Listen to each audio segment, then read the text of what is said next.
The great state of Illinois, a state of small towns, America's richest farmland, and the magnificent city of Chicago. But today, Illinois is in crisis.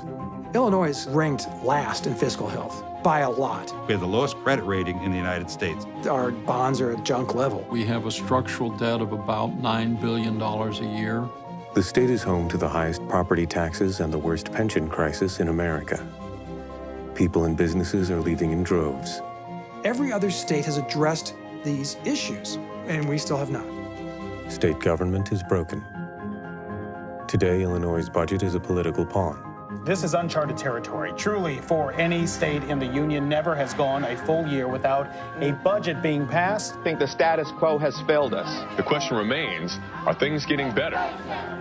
In Chicago and across the state, the grumbles are growing louder. Hundreds of activists frustrated with the deepening dysfunction in Springfield. We've always gone through periods when our democracy seems stuck. We have to find a new way of doing business. Many blame Illinois' notorious political machine for the crisis. But what exactly is the machine? And who runs it? You have to look at who's been in charge, and who's been in charge for the longest and had the most power and the most influence. And there's one person, and that's Mike Madigan.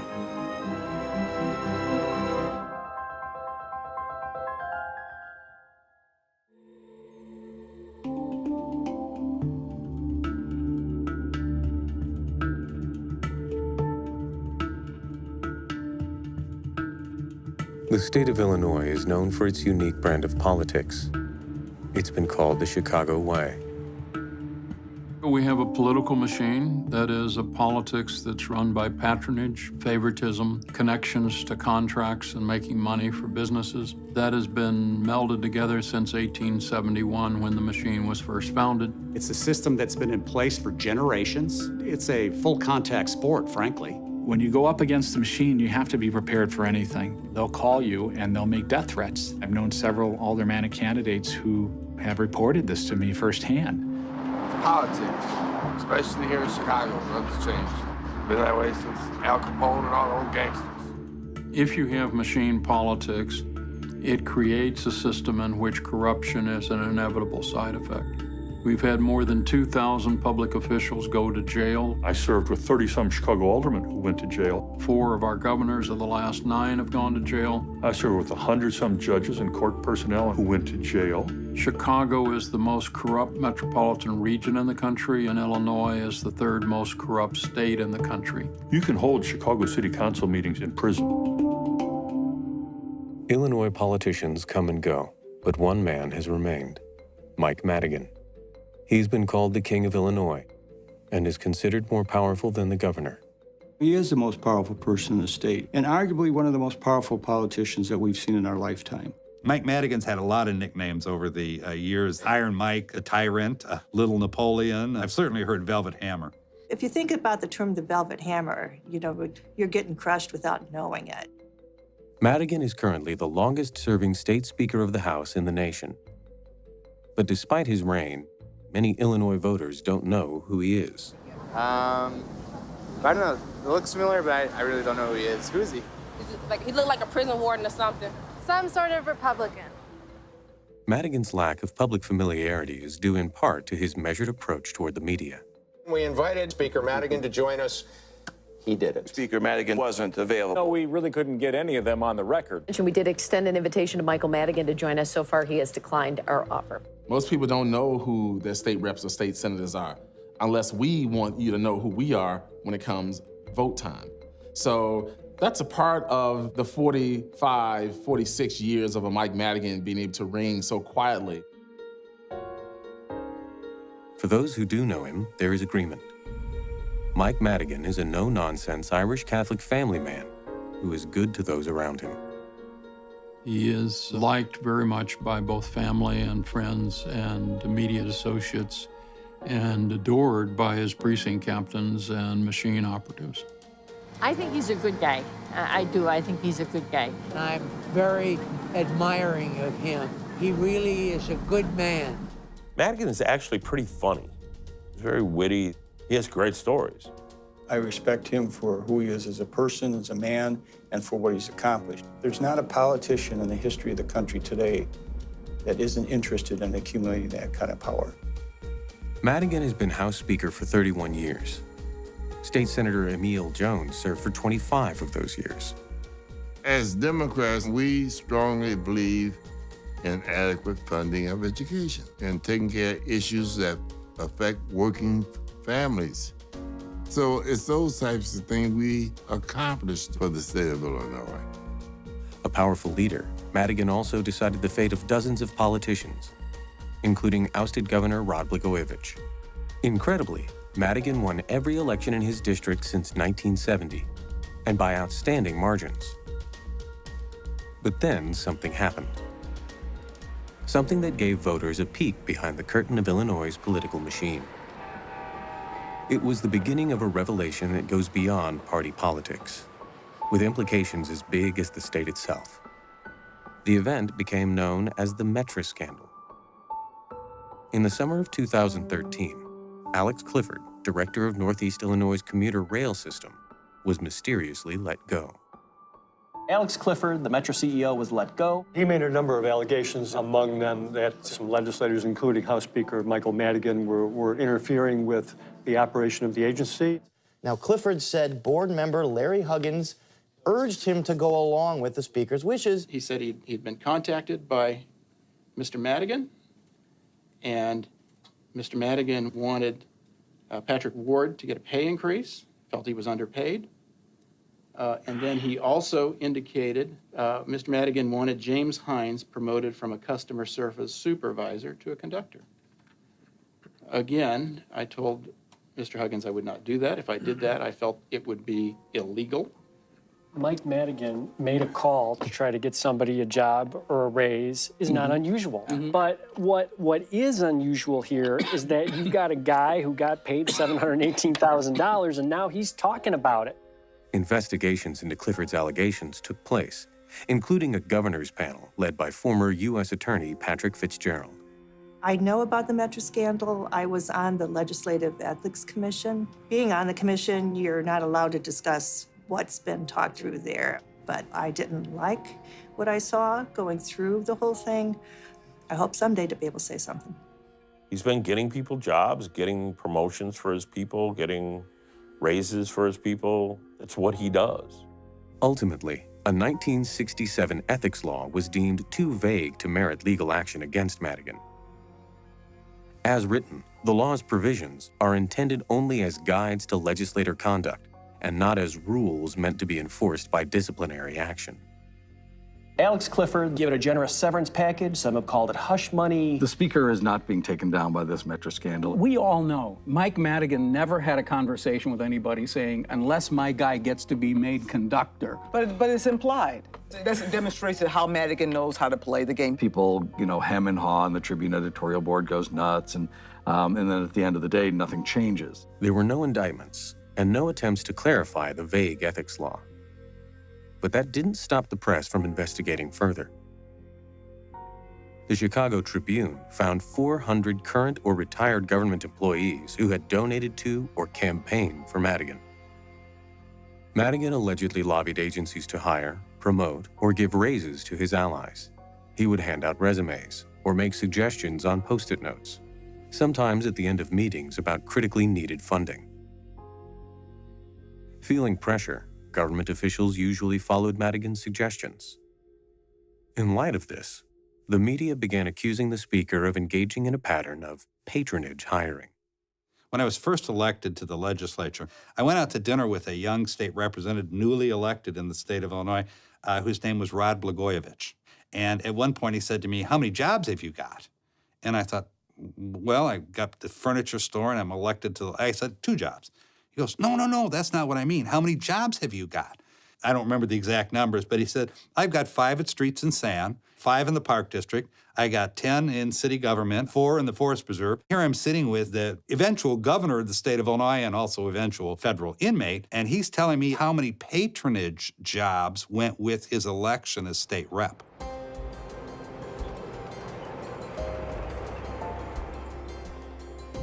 In Illinois, since the 1800s, there's been a complex system of patronage hiring, which is the use of state resources to reward individuals for their electoral support. What a patronage job is essentially is a job in government that pays a salary that you can name someone to, and they'll get paid $48,000 a year to do that job. It's hiring your idiot son or your goofy nephew or your worthless niece. They get paid a salary, they don't work too hard, and your friend or your relative is happy, and they owe you a favor. But that's how they maintain loyalty. You remember who it was who got you there. To get a better picture of how the system works, we tracked down a Madigan patronage worker. For fear of retribution, he asked that his identity be kept anonymous. An actor portrays his words. When I first applied for my first job, you had a letter from your committeeman. If that wasn't on the front of your resume, it didn't go on the pile of the people that were getting hired. If you don't have a political sponsor, you're not getting hired in the first place. Political sponsorship in the context of the Cook County City of Chicago machine is having an alderman or a state rep or a state senator or, bless you, the Speaker of the House, make a phone call to a government agency, could be the county, could be the city, could be the park district, telling somebody to hire a person. The old Chicago saying is, no one wants anyone unless someone sent them. Since you're working a government job, they know what your salary is, and you're expected to turn over usually 8% of your salary. Whether it's cash or ticket sales, whether it's labor or manpower, your job comes with a premium. You have a group of people whose very economic life depends on your patronage. So those people end up as dedicated political supporters because their job depends on keeping their sponsor in office. I mean, this all sounds like fiction, but it's all true. I hear patronage come up all the time. I don't think it phases anyone. It's a part of the system as we know it here in Chicago and the state of Illinois. Patronage hire implies that the person is connected and hence has the job for as long as they want it, whether or not they show up for it or not, whether or not they do it well or do it at all. Promotions don't go to the best qualified candidate, they go to the most connected candidate. Most of them didn't show up to work usually, so their supervisor signs them in or out, they still get paid. It takes about 2 patronage workers to do the job of 1 regular civil servant worker who's qualified. Guys who would get away with stuff, or guys who wouldn't do what they were supposed to do, they'd just say, oh, he's a soldier from Madigan, and they just knew that he was untouchable. If somebody can't do their job because they don't have the qualifications, then it's a system that ultimately hurts the taxpayers. The reality is that it's not our money as politicians. It's the public's money. You have every right to be outraged how you're being exploited by that system. Despite the obvious advantages of being a patronage worker, like receiving raises that exceed established standards, there is a downside. So you work your precinct and you deliver your vote for the Democrats, and if you do a good job, you keep your job and maybe get a raise or get an appointment to a higher position. You fail to carry your precinct and you're fired from your government job. I'm talking to you guys anonymously because I fear for my livelihood. In the job that I work, I'd be blacklisted, without a doubt, if I were to ever be caught speaking out against Madigan or the machine. So Mike Madigan controls your behavior because he controls your livelihood. To control other people's lives using government money is a concept that the United States has tried to outlaw for the last 50 years. Since the 1970s, we've had a series of court decisions called the Shachtman Decrees. The Shachtman Decrees proved that there was patronage and it was unconstitutional. So patronage is disguised in lots of different ways. They give the test, they just select the winners in a different way. There's a whole science around avoiding prosecution for misusing government funds by hiring patronage workers. But it's an industry in the state of Illinois that won't quit. Most people who see patronage hiring and firing want a higher position themselves, so they keep their mouth shut. From the ranks of his alleged patronage army, Mike Madigan has built the most powerful political ground game in Illinois, using it to influence elections of all kinds across the state.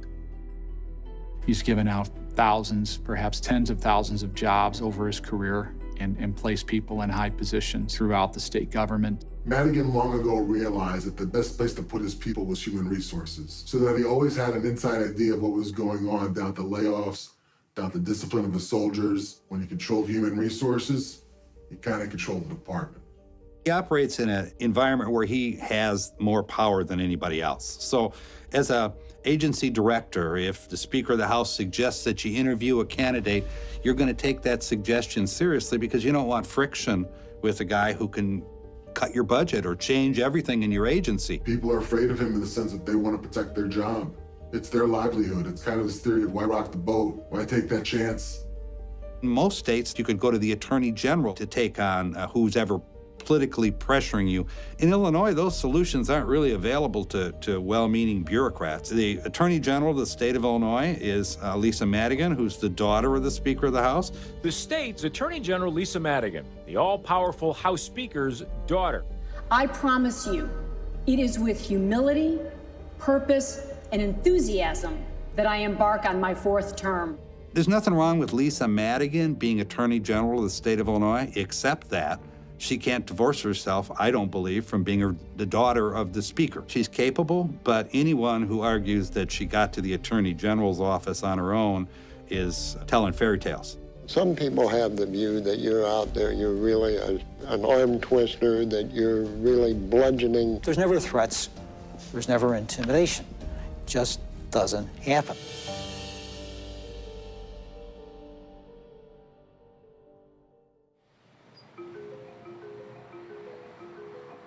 Five Chicago mayors were born on the city's south side. Ex-Mayor Daley, if you want to meet him in person, you could just walk around the neighborhood and he'll swing by. Some say it is the birthplace of Illinois' political machine. Madigan himself was born here on April 19, 1942.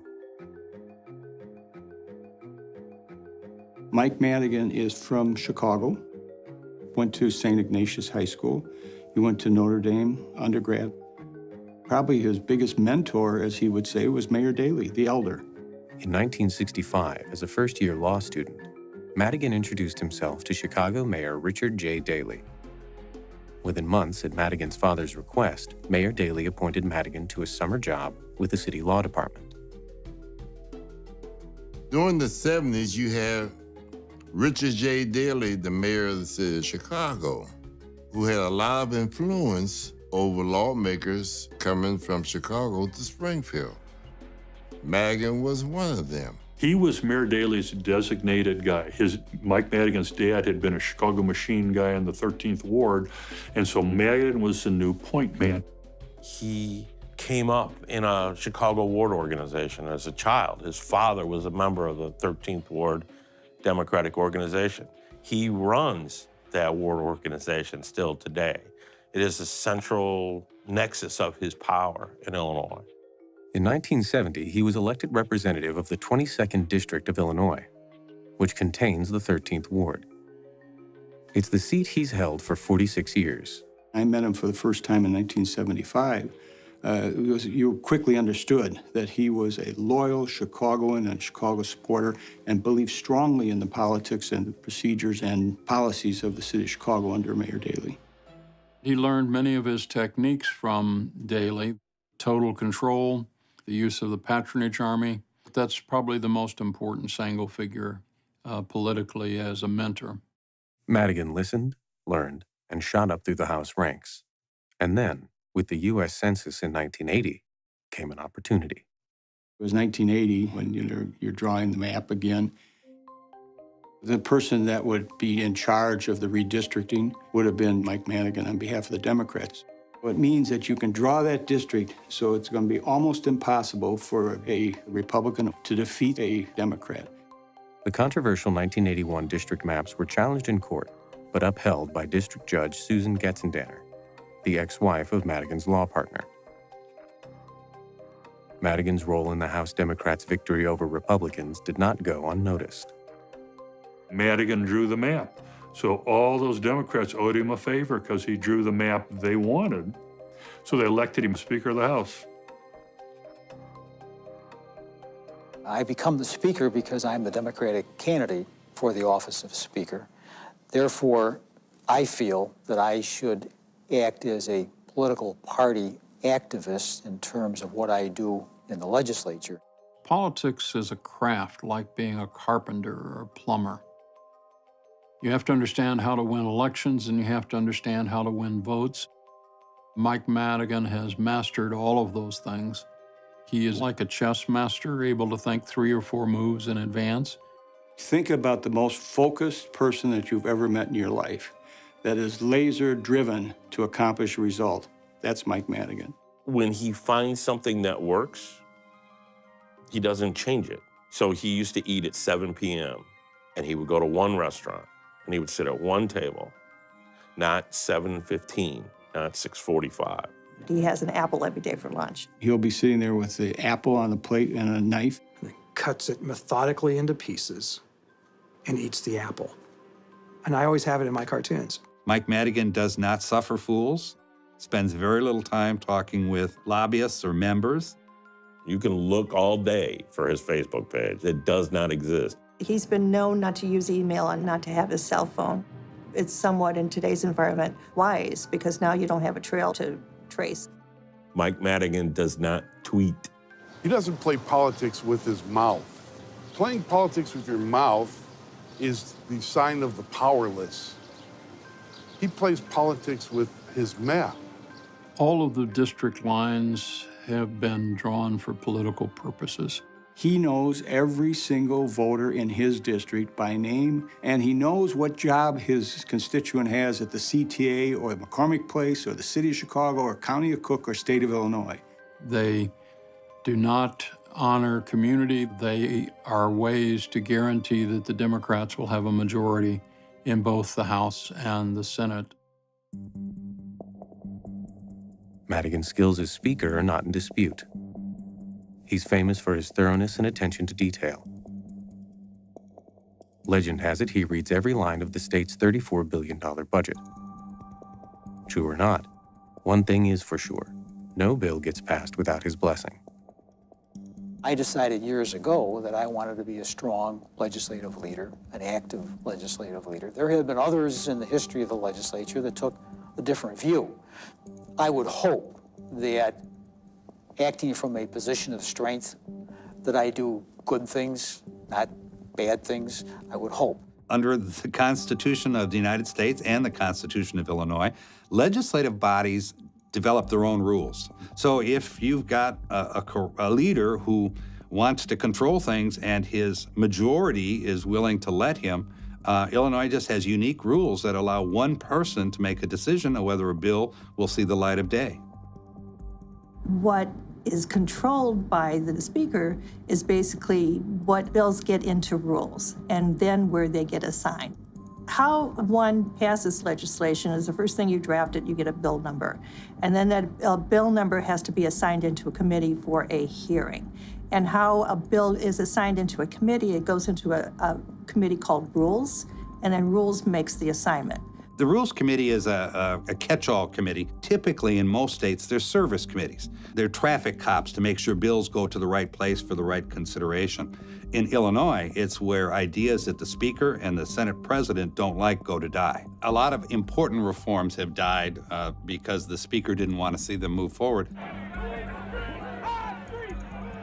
There's been plenty of issues that I've disagreed with him on that I thought should have been released out of the Rules Committee. For example, I think police should have a psychological examination after 2 or 3 years in a particularly high crime area.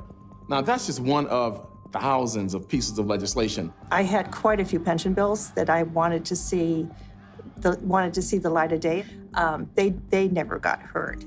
There's no excuse for us having $100 billion+ in pension obligation. There's been legislation on term limits. We've asked to have a amendment for the Constitution on term limits multiple times, that you can't get the item put in rules to get a good, fair hearing. You can introduce hundreds of bills to reform the process, but if the Rules Committee won't discharge them to a committee for a hearing, they'll never get a hearing in Illinois. And that's unprecedented. In the 99th General Assembly alone, nearly 100 property tax reform bills were killed in the Rules Committee. Bills on redistricting also met the same fate. Frustrated, Illinois voters took matters into their own hands. The independent map amendment has us closer than ever before to bringing fair, open, and impartial redistricting to Illinois. Volunteers worked for almost 2 years to collect over 500,000 individual signatures to put a measure on the ballot to allow the voters of the state of Illinois to decide whether they wanted independent redistricting of legislative and congressional districts. In America, politicians should not pick their voters. Voters should pick their politicians. This is the second time in 5 years that a ballot initiative signed by hundreds of thousands of Illinois citizens has been ruled out of constitutional order by a judge with strong ties to the Democratic Party. Mike Madigan does not want reform. What Mike Madigan wants is power. He always, I believe, always wanted to be seen as this powerful guy. He told me once that he never golfed at his golf outings. And the reason was he didn't golf very well. He explained, I have this image of this certain power that I possess, and that if I went out and golfed in front of people, they would see weakness. But in 1983, when he assumed the speakership, Madigan said what drives him is not power, but the ability to move legislation. Moving legislation is power. That's exactly what that is. Power drives Mike Madigan, nothing more. He's just engulfed in the politics and controlling people and government. This case is about whether the governor has the ability to legitimately and effectively carry out his duties and exercise his authority as governor. After a failed attempt by Madigan's daughter, Attorney General Lisa Madigan, to remove fellow Democrat and Governor Rod Blagojevich from office, the Speaker of the House took steps to initiate impeachment proceedings against the governor. My brother did not have a good relationship with the Speaker. He lost his relationship with the legislature because of the Speaker's influence, and there was a major personality clash. We've reviewed impeachment for about a year, and we never came to a judgment that impeachment was appropriate until the events of 6 days ago. The defiant Democrat is accused of trying to sell President Barack Obama's vacated U.S. Senate seat. Madigan presided over House deliberations that delivered the first impeachment of an Illinois governor. I now pronounce the judgment of conviction against Rod R. Blagojevich. A dramatic chapter in Illinois politics comes to an end. Rod Blagojevich has been ousted as the state's governor. In addition to involving himself in issues of high office, Madigan also intercedes when caucus members fall out of line. The state rep showdown between maverick Democrat Ken Duncan and union-funded challenger Juliana Stratton is now the most expensive in Illinois history. In 2015, Ken Duncan failed to support a Madigan override of a major union bill. You have a number of members in the caucus, and the Democratic House caucus specifically. For some reason, they are nervous because of the perception of Speaker Madigan's omnipotence down here. And my thing is, enough of that. In 2016, Mike Madigan used his control over campaign funds to defeat Duncan with another candidate. It isn't just that he defeated Ken Duncan. You think that said something to the other members because of one vote he didn't like? Are you any closer to making your decision? I am enjoying my job as the Attorney General right now, and when I am ready to make a decision, I will let all of you be among the first people to know. You know, there were a lot of rumors about Mike Madigan's daughter running for governor. She chose not to run. Some people speculated because she felt uncomfortable if her father remained speaker while she was governor of the state of Illinois. Lisa Madigan would be an excellent candidate for governor and has the ability to be elected governor, but can't really do that as long as he's in his position of power. Lisa Madigan might have won the governor's office, but her father would not step down from his speakership to avoid the perception of conflict of interest. Lisa and I had spoken about that on several occasions, and she knew very well that I did not plan to retire. Maybe she expected her father would step aside, but nobody who knew him thought he would. This is his game. I think he's a little too addictive to power to step down for his daughter. Hopefully that will change because she would make a good governor, and it's not likely she can be elected governor as long as Mike Madigan is speaker.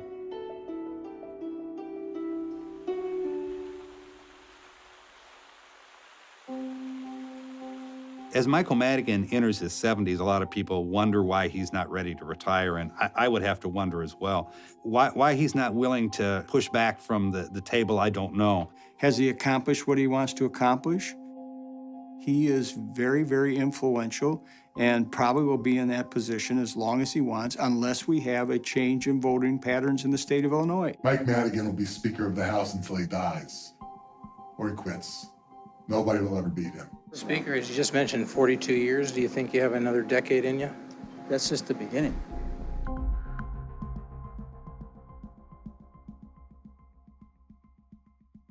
Two months ago, the voters of this state and this nation sent a clear and strong message. They want less government, not more. In 1994, the GOP took control of the Illinois House and increased its majority in the Senate. The Republicans won Congress, Newt Gingrich became Speaker, it was a big wave election for the Republican Party nationwide. The Illinois House went Republican for the first time in, I think, 30 years. And we won 13 seats, and I won the majority in the House, and consequently in 1995, I was elected Speaker of the House, and Mike Madigan became the minority leader. That was Mike Madigan's first major defeat, I think, in his political career. Those were the two most miserable years in Mike Madigan's life. He was very angry, and we had to pass our budget and all of our issues with all Republican votes because he held all the Democrats off the votes. It changed Mike Madigan. What did the 2 years out of power do to Mike Madigan? How far was he willing to go to take power back and to keep it? On the eve of Lee Daniels taking power, Mike Madigan would not leave the Speaker's office until 3 a.m. When he finally did leave, he left behind a single gift for his Republican opponent, a vintage first aid kit. It was classic Madigan, a humorous allusion to the bitter fight ahead. When the Republicans won the House, there was kind of a repressed business and Republican agenda that people were anxious to pass while they could. And it was various legislation, whether it's property tax relief, workers' comp, with tort reform, reform of frivolous lawsuits, paying the backlog of bills, which is $1 billion. There was desire to reform unemployment insurance and make Illinois more like the other surrounding states so that we could be competitive. All this had been opposed by Madigan and his allies in organized labor. Those were issues that we felt important about, and we had to pass all those with all Republican votes. We fought like cats and dogs. We fought hard. We fought what we believed in. There were times if he was close to me in the House, he would have hit me. And by the way, I'd have hit him, too. Republicans targeted another issue that Madigan was himself invested in: the state's property tax system. Property taxes in Illinois are the highest in the nation. Some blame the high cost of living for teachers and state workers, union work rules, and pensions. My local school superintendent retired on a pension of $360,000 a year for life, and he retired in his 50s. That's what's killing your property taxes. In 1995, we had what we called a fast track program. And one of the keys to that program was property tax caps. So Republicans statewide felt this was a critical issue. But it was fought by Democrats in Chicago, and they didn't want to limit the taxing authorities. So the ultimate agreement was, outside of Cook County, we had property tax caps. There's one property tax law for the state of Illinois and a second set of property tax law for one county, Cook County. Cook County, the second most populous county in the nation, is home to Chicago. We have a complex property tax system in most of the state. In Cook County, it's Byzantine. Because of the complexities of the law, businesses that wish to successfully appeal their property tax estimates must hire a law firm. The way it works, they will always grossly overassess a business. You own an office building, you own a small, they will always be way overassessed. So then you know you have to go to a politically connected lawyer. Since 1972, Madigan has served as partner and chief rainmaker for his flourishing law practice, Madigan and Getzendanner. Mike Madigan makes millions of dollars a year or thereabouts by appealing the property taxes of large corporations before the Cook County Board of Tax Appeals. In 2008, the client list for Madigan and Getzendanner included about 1/3 of the most valuable buildings in downtown Chicago, more than twice the number represented by its closest legal rival.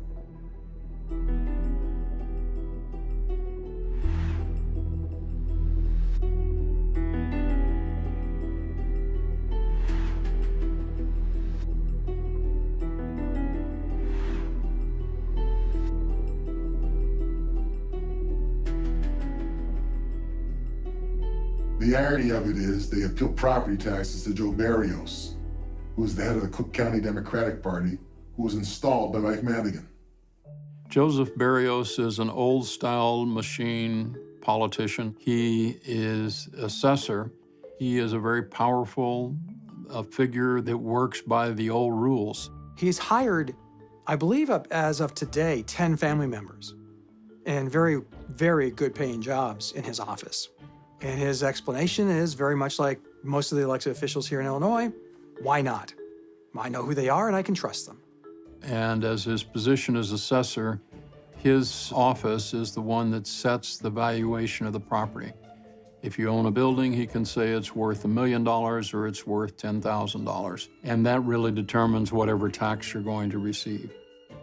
Cook County contains 53% of the property valuation in the state of Illinois, in that one big county, half of the property tax value. Mike Madigan's law practice is almost exclusively property tax appeal in Cook County in front of Joe Barrios.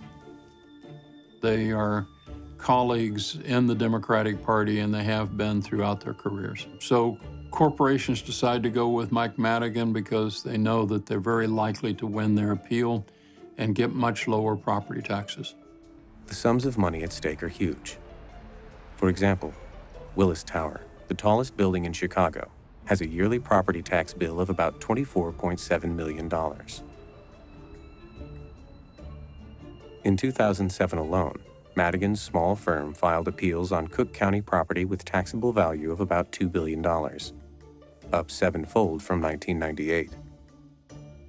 Every time they're successful, they get a portion of the property tax they've saved the client as their payment. In addition to large properties in Cook County, over the years, Madigan's practice has represented banks that are regulated by the state, developers with interest in road projects, and investment firms that oversee public pensions. The fact that there's conflicts of interest doesn't surprise me and shouldn't surprise anybody. What's extraordinary, though, is controlling a legislative chamber as a virtual dictator for 30 years creates a magnification of that conflict of interest, which is all out of proportion to what representative government should tolerate. I don't have any problem with his success as a professional outside the General Assembly because that's our system today, and there's nothing illegal about it. Is it unethical? Should it be illegal? Yes. It is a direct conflict of interest and shouldn't be allowed under law, but it is allowed in the state of Illinois. The true corruption in Illinois is the use of power for fortune under the law. If Mike Madigan cared about the state of Illinois, he'd stop practicing law on property tax appeal. There's nothing left for him to gain. I mean, when are you so full that you can push back from the buffet? Your law practice and this notion that it's not illegal, but that it's not right. Mike Madigan would say that he recuses himself from any vote that is directly related to any of his clients. None other than the Chicago Tribune examined 20 years of filings by my law office. Madigan has been investigated by a couple, 3 U.S. attorneys pretty thoroughly. We never found any impropriety here. We never found an instance where someone said, we're going to retain your office to get some advantage with state government. They've never been able to get him. Despite Madigan's defenses, Republicans took aim at property tax reform during the 2 years Madigan was not in power. They added a host of new measures that limited the ability of property tax lawyers to make money. But Madigan had a plan. After losing the speakership, Mike Madigan worked hard to kind of make sure he never made mistakes again. Mike Madigan became more disciplined, more focused. And of course, one of the things he was focused on totally was winning the majority back. In 1996, House Minority Leader Mike Madigan flooded money and campaign staff into races in the South suburbs and won back 9 seats, giving Democrats a paper-thin 60 to 58 majority. It restored to Madigan his speakership. Were you a different speaker after that hiatus than you were before? Yes.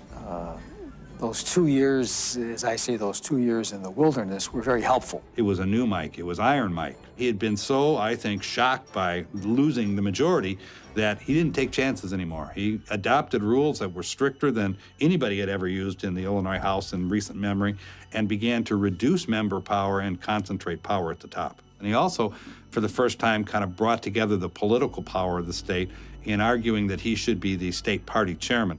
In 1998, Madigan became chairman of the Democratic Party of Illinois. Money is the mother's milk of politics. To this day, he controls millions of dollars in campaign funds. His ability to funnel political donations and campaign workers into any corner of the state not only makes him virtually invincible over Republicans, but gives him influence over rank-and-file Democrats. He also has a slush fund, which is very large, millions of dollars, which he uses to help candidates who are running for re-election that are critical to the Democratic Party dominance in the state of Illinois. The Speaker specifically expects loyalty for the money that he is able to raise and contribute to a candidate's campaign. And so they know why they're there, and they know if they don't play ball, they'll be gone. And therefore, most Democratic state legislators won't cross Mike Madigan. If he wants it, they'll vote for it. If he doesn't want it, they'll vote against it. See, you must understand how the process works. And he knew what buttons to push to get a lawmaker to do what he wanted that lawmaker to do. He's made judges, he's made state representatives, state senators, aldermen. If other elected officials want to mature, they have to somehow go through him. It's well known that there is a system in place by which if you do want to become a judge, it's a pay-to-play system. And usually if you're on Madigan's list, you'll get there. Madigan's critics contend he's using access and jobs as a currency in exchange for donations and other political support. In a 1986 interview with Chicago Magazine, Madigan conceded he is more likely to return phone calls from campaign contributors than non-contributors. When you're in elective office, you have a responsibility to be responsive to the people that call you. But for a presiding officer to make it a policy or to make it clear that he's more likely to return the call of a contributor than a non-contributor is the beginning of extortion in the electoral process.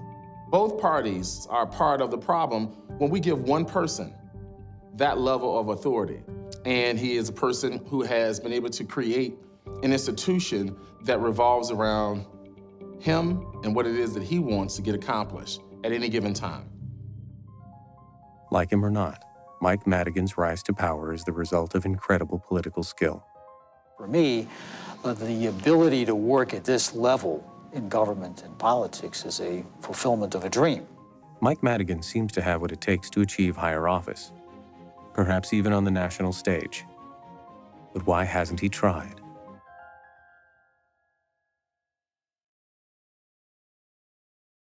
Why hasn't Mike Madigan run for higher office? Why should he?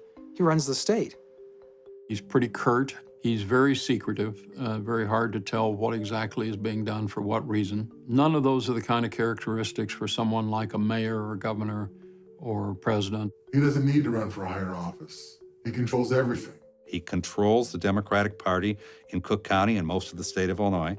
He controls millions of dollars of political donations, who's going to spend them, where they're going to go, what they're going to be spent on. And it's a part-time job, which allows him to have a very active law practice in addition to being Speaker of the House. He's not accountable to the public opinion. He's not accountable to the Tribune or the Sun-Times or to ABC or NBC or even Fox News.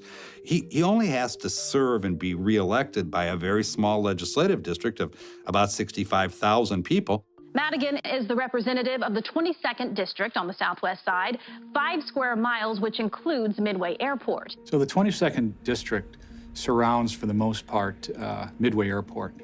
And it's bounded by Archer Avenue on the north, 79th Street on the south, Harlem Avenue on the west, and Kedzie on the east.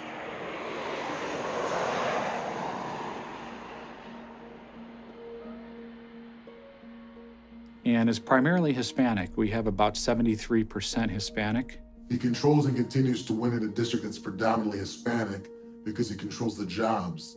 His jobs in different state, city, county agencies And he doles those jobs out, and people continue to vote for him because of that.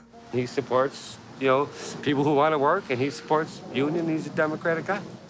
Mike Madigan is popular in the 22nd District, sometimes winning elections by margins of 75%. But his poll numbers statewide tell a different story. I think his approval rating, depending on the polls, between 12 and 15, 16, 17%. It's horrible, but he doesn't get elected statewide, Madigan. Madigan gets elected in one district, and those people in that district are taken care of. Everybody gets a garbage can. Everyone wants a tree, they get a tree. The streets are spotless. Crime's almost non-existent. He got like $30, $35 million to build a brand new school. He takes care of you. You want your street plowed? You want your garbage picked up? You want your property taxes to go up 20% in 1 year, every year? You get rid of Mike Madigan and your district's gonna get the shaft. I like Mike. Mike's a good guy, so. And then he's for the area. I live about 6 blocks from him. He was at the park on Tuesday. He's there with his wife and his daughters. Lisa's there. And they're just like everyday people. I mean, you can't believe you're talking with royalty. Madigan has won 20 elections consecutively. Mike Madigan will never be defeated in his district. Now to campaign 2016 and the push to unseat arguably the most powerful politician in Illinois. A first-time candidate taking on the most powerful politician in the Democratic primary. Jason Gonzalez is challenging Illinois House Speaker Michael Madigan. I ran in the 2016 primary as a Democrat against Michael Madigan, Speaker of the House. His name is Jason Gonzalez. He's a 41-year-old first-time candidate from the southwest side of Chicago. I'm Jason Gonzalez. I'm running for state representative here. So I live in the 22nd District, and that's where I consider home and where I invest a considerable amount of my time. I had problems when I was a juvenile. I came from a dysfunctional home. I had problems in school. I dropped out when I was 16, and I used, stolen credit cards at shopping malls, and I got in trouble. And since that time, I turned my life around. I graduated from Harvard. I graduated from MIT with 2 master's degrees.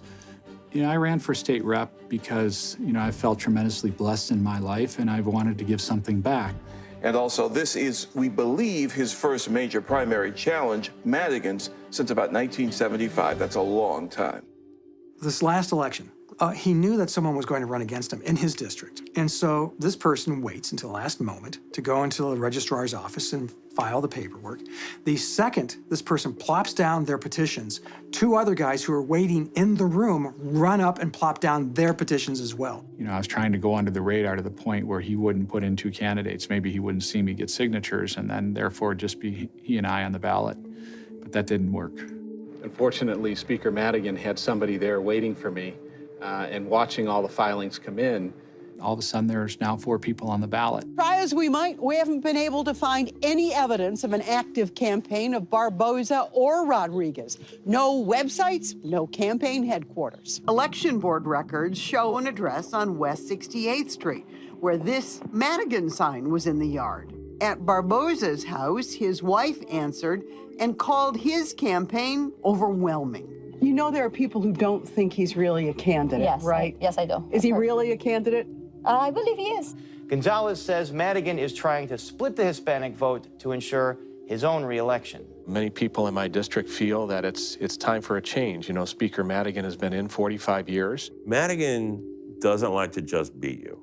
He likes to destroy you completely. At the height of the primary, Mike Madigan portrayed Jason Gonzalez as a felon in broadcast ads and circulated flyers, despite the fact Gonzalez had been pardoned for the crimes of his youth. I mean, every day you go to your mailbox, there'd be something in there about Gonzalez, every day. Madigan did not have to run those ads, which are really tough, but he did anyway, because when you go to his block and you fight him on his own block, then he will come at you with everything he's got, and they're gonna embarrass you out of the district. You won't be able to live there anymore. You're running for a public office to serve the public, and you have a criminal background? It's crazy. He made me look like basically I was, a threat and danger to the community, like I am a hardened criminal. He defeated him handily, as every major political observer knew what would happen.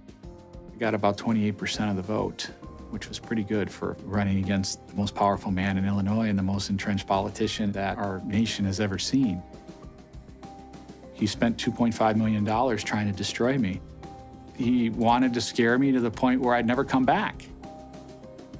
You know, I'm a fighter, so he's gonna have to deal with me one way or another.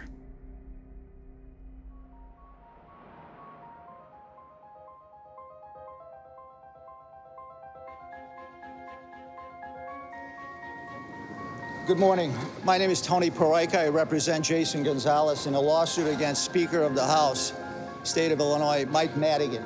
This particular lawsuit alleges a violation of the Voting Rights Act, violation of defamation laws, violation of the Freedom of Information laws. Do you think it's a coincidence that you're... Excuse me, sir. This is our press conference. We don't need any Madigan shills here this morning. This kind of conduct is not going to be okay any longer, and we're going to hold him responsible. I'm not going to let Madigan get away with this. I'm not leaving politics, okay? Because I believe that it's time for change in our city, in our state, even on the federal level.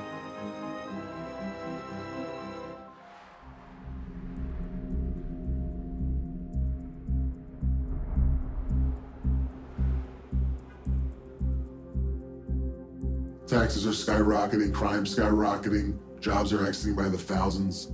Nobody's doing anything to fix it. I'm 20 years old, born into that corruption. I don't like seeing it stay there. It's time for change. I lived here my entire life. For the first time in my life, about 3 months ago, I started thinking about moving out of the city of Chicago. I mean, you're at the point today with what's the future of the state of Illinois. There is no future until they deal with the fiscal crisis. I mean, the jobs leaving, the people leaving. And we're dealing with problems right now in the state of Illinois that are created by Democrats and Republicans alike. You got two guys with incredible amount of power. They have crashed into each other. Speaker Madigan and the supermajority, I believe they wanted to create a crisis. If you are an Illinoisan, Governor Rauner took you hostage. Governor Rauner has a warning. He says that Speaker Mike Madigan could become, quote, dictator of Illinois. Can we come together against the extremism of Bruce Rauner? Yeah! Today in the state, what's happened is people are not talking. They're not working together. They're not able to sit down and get things done. So you go back and you tell your people, I'd like to do that, but the speaker has so much power, so much control. Oh, for crying out loud, this is absolutely the biggest joke that I've witnessed in my 18 years in Springfield. That's a $7 billion deficit. But why do we want to take ourselves to the 11th hour where Rome is burning? Pass something like this and call it reform is a sham! Damn bills that come out here all the damn time, come out here in the last second, and I gotta try to figure out how to vote for my people! It seems like they're unable to talk, and that's not serving us well. Enough. Let's try to work something out for the good of the state. I think there's hope in Illinois. If you want to change the political system, people have to take it seriously. If there's enough of a movement, if there's enough of people in the districts, if they would wake up. They're going to wake up and they're going to revolt and rebel against what it is that we're doing out here incorrect, that impacts them. This is a time, more than any period of time in my history, that I am asking people to get involved in government. We work for you, and you need to understand that. That's the best kept secret. I just saw a story the other day showing that if you rank all 50 states across categories like education levels and household incomes and race and religion, the one state that most closely mirrors America as a whole is Illinois.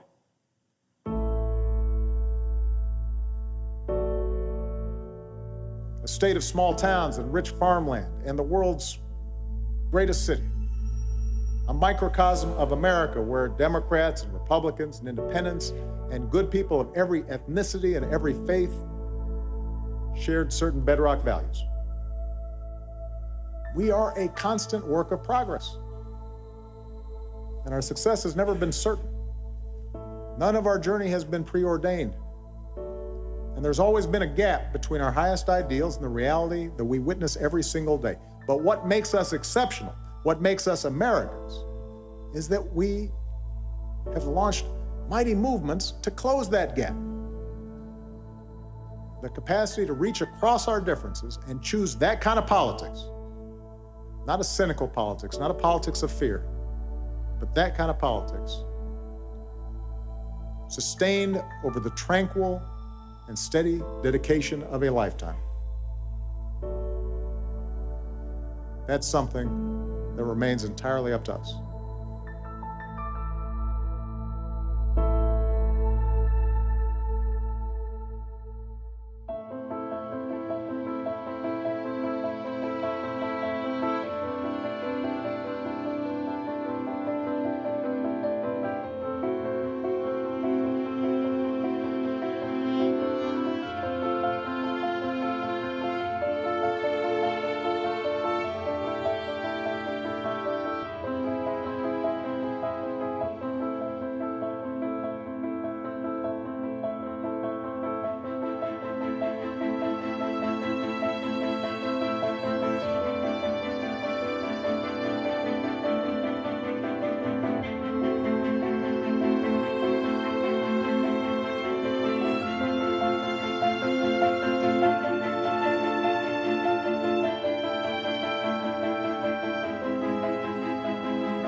The great state of Illinois, a state of small towns, America's richest farmland, and the magnificent city of Chicago.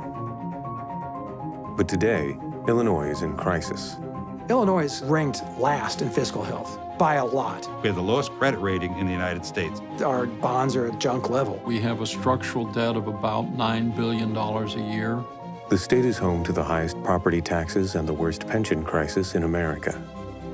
People and businesses are leaving in droves. Every other state has addressed these issues, and we still have not. State government is broken. Today, Illinois' budget is a political pawn. This is uncharted territory. Truly, for any state in the union, never has gone a full year without a budget being passed. I think the status quo has failed us. The question remains, are things getting better? In Chicago and across the state, the grumbles are growing louder. Hundreds of activists founded. It's a system that's been in place for generations. It's a full contact sport, frankly. When you go up against the machine, you have to be prepared for anything. They'll call you and they'll make death threats. I've known several aldermanic candidates who have reported this to me firsthand. Politics, especially here in Chicago, nothing's changed. Been that way since Al Capone and all those gangsters. If you have machine politics, it creates a system in which corruption is an inevitable side effect. We've had more than 2,000 public officials go to jail. I served with 30-some Chicago aldermen who went to jail. 4 of our governors of the last 9 have gone to jail. I served with 100-some judges and court personnel who went to jail. Chicago is the most corrupt metropolitan region in the country, and Illinois is the 3rd most corrupt state in the country. You can hold Chicago City Council meetings in prison. Illinois politicians come and go, but one man has remained, Mike Madigan. He's been called the King of Illinois and is considered more powerful than the governor. He is the most powerful person in the state, and arguably one. Frustrated with the deepening dysfunction in Springfield. We've always gone through periods when our democracy seems stuck. We have to find a new way of doing business. Many blame Illinois' notorious political machine for the crisis. But what exactly is the machine, and who runs it? You have to look at who's been in charge, and who's been in charge for the longest and had the most power and the most influence. And there's one person, and that's Mike Madigan.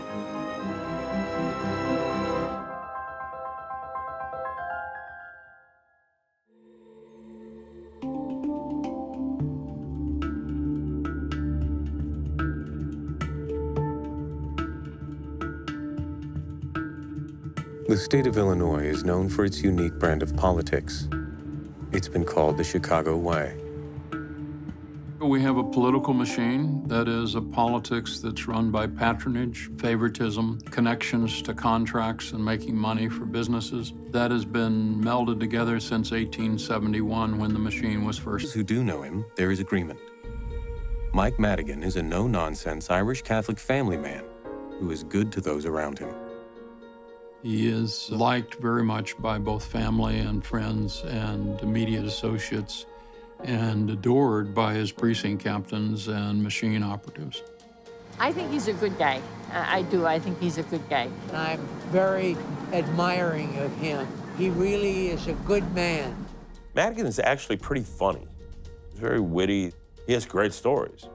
I respect him for who he is as a person, as a man, and for what he's accomplished. There's not a politician in the history of the country today that isn't interested in accumulating that kind of power. Madigan has been House Speaker for 31 years. State Senator Emil Jones served for 25 of those years. As Democrats, we strongly believe in adequate funding of education and taking care of issues that affect working families. So it's those types of things we accomplished for the state of Illinois. One of the most powerful politicians that we've seen in our lifetime. Mike Madigan's had a lot of nicknames over the years. Iron Mike, the Tyrant, Little Napoleon. I've certainly heard Velvet Hammer. If you think about the term the Velvet Hammer, you know, you're getting crushed without knowing it. Madigan is currently the longest-serving state Speaker of the House in the nation. But despite his reign, many Illinois voters don't know who he is. I don't know. It looks familiar, but I really don't know who he is. Who is he? Like, he looked like a prison warden or something. Some sort of Republican. Madigan's lack of public familiarity is due in part to his measured approach toward the media. We invited Speaker Madigan to join us. He didn't. Speaker Madigan wasn't available. No, we really couldn't get any of them on the record. We did extend an invitation to Michael Madigan to join us. So far, he has declined our offer. Most people don't know who their state reps or state senators are, unless we want you to know who we are when it comes vote time. So that's a part of the 45, 46 years of a Mike Madigan being able to reign so quietly. For those